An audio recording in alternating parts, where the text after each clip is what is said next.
de bekleyecek. Gel abi. Erkekler bitsin abi. Bayanlar bekleyecek. 3, 4. Gel abi erkekler hepsi gelsin gel. Bayanlar beklesin. Gel abi gel.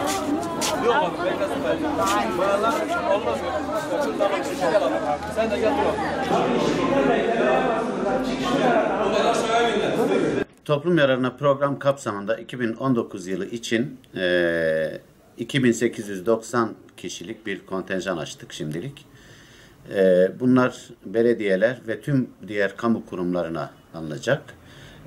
Alım yöntemi noter kurası şeklinde gerçekleştirilecek. Müracaatlar bugün başladı. Cuma günü gün sonuna kadar devam edecek.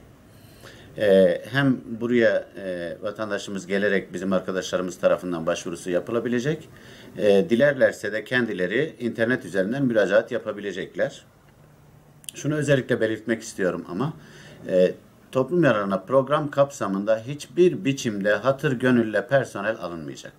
Tamamı noter kurası ile alınacak. O yüzden vatandaşlarımız bu konuda rahat olsunlar. 6 ay süreyle çalışacaklar. 13 Mayıs'ta işbaşı yapacağız. 6 ayın sonunda da işten ayrılacak.